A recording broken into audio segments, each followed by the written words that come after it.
Bueno, sabemos que empezamos en una nueva etapa. ¿Se la podrá definir como la etapa de la nueva normalidad?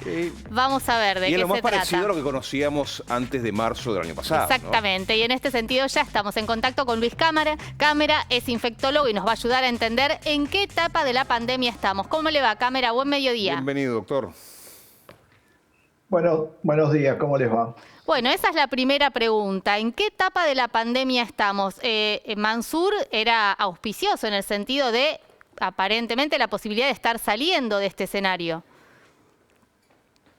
Sí, estamos en una etapa muy buena después de, digamos, 2 temporadas durísimas, ¿no? Porque te diría desde mayo del año pasado que estamos en una dura pelea contra el virus y no descansamos nunca, con etapas más difíciles y más fáciles. Ahora me parece que estamos en la etapa final, de no haber sido por la presencia del virus Delta. Esto era el final de la pandemia para nosotros, pero bueno, el virus Delta es un obstáculo más que tendremos que pasar, pero no creo que sea un obstáculo importante y difícil. Y ahora viene la posibilidad que el virus esté como endémico, y viene que nos tenemos que acostumbrar a convivir un tiempo con el virus, probablemente haciendo prácticamente casi todas las tareas, pero con medidas de cuidado. No hacer todas las tareas en modo conducta 2019, sino en modo 2021.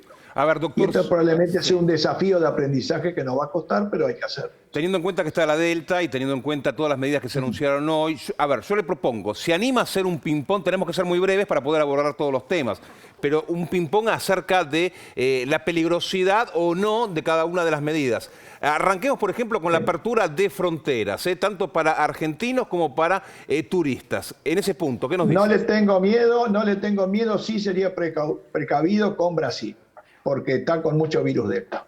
Punto. Adelante, la siguiente. ¿Qué pasa con las actividades al aire libre? Ya estamos libres precisamente de usar el tapaboca. De todos modos, hay algunas cuestiones que hay que seguir teniendo en cuenta. Sí, mientras no se concentre gente al aire libre, 2 o 3 personas dentro de mi burbuja no es problema, pero si hay concentración de gente es peligroso. Hablamos de, por ejemplo, una manifestación. Manifestación, grupos grandes en una plaza, qué sé yo, alguien que se pone a cantar y están todos muy juntos, para ponerte un ejemplo. Ahí tenemos que usar barbijo. Bueno, a ver, recital, cancha de fútbol o discoteca. Bueno, discoteca me preocupa. Discoteca me preocupa porque es a la noche, los chicos pierden la conducta por un montón de circunstancias. Ahí un poco me asusta. Cancha de fútbol, dentro de la cancha creo que no va a haber ningún problema. El antes y el después, los hinchas que se juntan, difícil de controlar. Por lo menos que usen barbijo, aunque estén separados. Ahí sí. Y después lo otro que fue lo primero que me dijiste.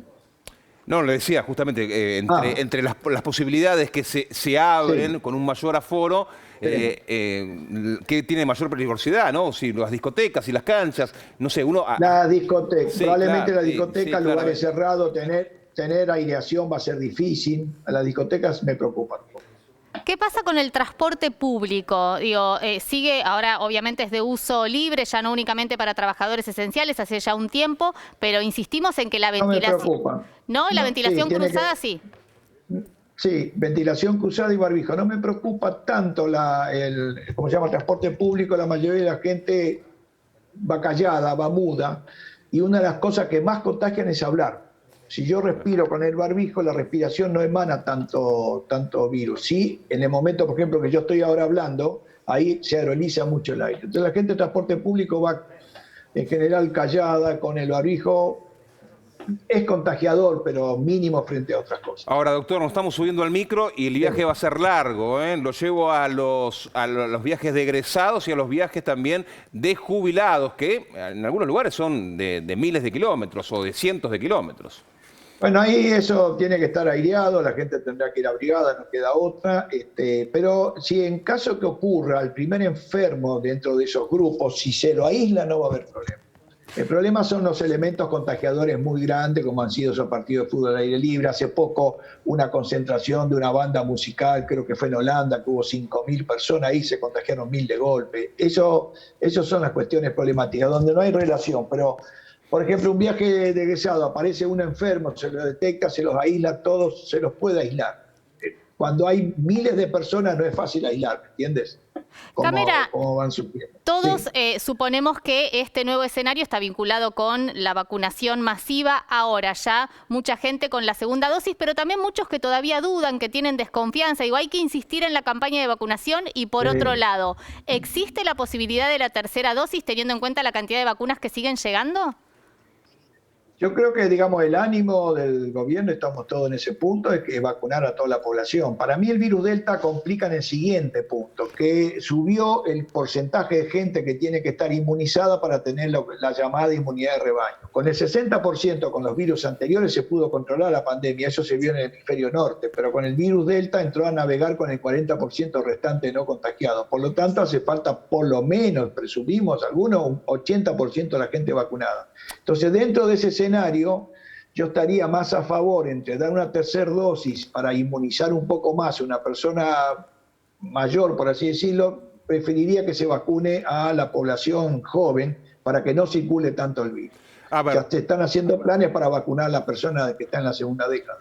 El tema es importante porque mientras se dan las aperturas y se da la campaña de vacunación completando esquemas, debería utilizar la Argentina una estrategia que no utilizó en toda la pandemia, que son, por ejemplo, los testeos aleatorios, para poder tener un control y poder observar antes de que los casos suban qué está pasando en la sociedad.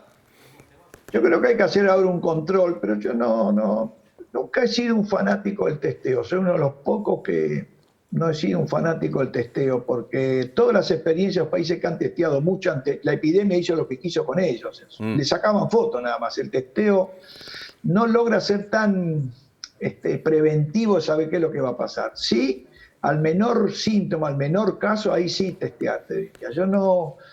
Ese es un tema que hay que resolverlo, el tema del testeo. Para mí, intelectualmente, lo que se dice no coincide con la realidad. Y cada vez que me muestran el ejemplo del Reino Unido, la cantidad de testeo, ahora justamente para mí me sirve de ejemplo que el testeo masivo no sirve.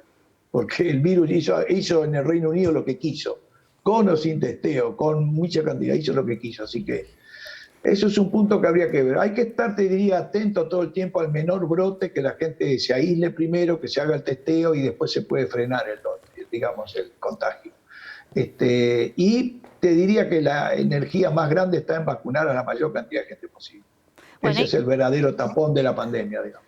Cámara, hay que insistir entonces por ahí, ¿no? Sobre todo teniendo en cuenta también las vacunas que empiezan a llegar para los menores de edad. Eso es muy importante porque ahí depende mucho también convencer a los padres. Hay que vacunar, porque a ver, yo tengo un siguiente escenario. A ver. Me dan una vacuna a mí, ¿está bien? Yo preferiría que se la den a un chico de 20 años, de 10 años. ¿Por qué? Porque si esa gente queda sin vacunar, habría muchos casos de la variante Delta. Y esos muchos casos de la variante Delta me puede contagiar, ¿entiendes?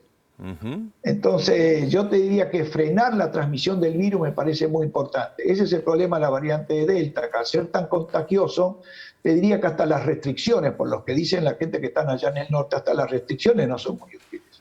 Porque el virus es muy transmisible. Entonces, como que la única estrategia que queda es barbijo y vacunación. Y vacunar la mayor cantidad de la población posible. Por lo menos la decisión del gobierno es eso, así que yo estoy a favor.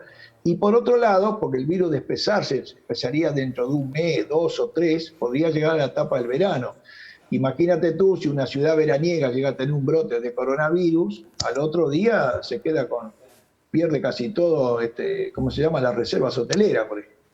Entonces, hay que hacer un esfuerzo muy grande para no tener brote. Y eso se logra vacunando a todo el mundo. Bien, doctor. A la mayor cantidad de gente posible, ¿no? Un placer como siempre, doctor. Muchas gracias. Bueno, hasta luego. Gracias por llamar.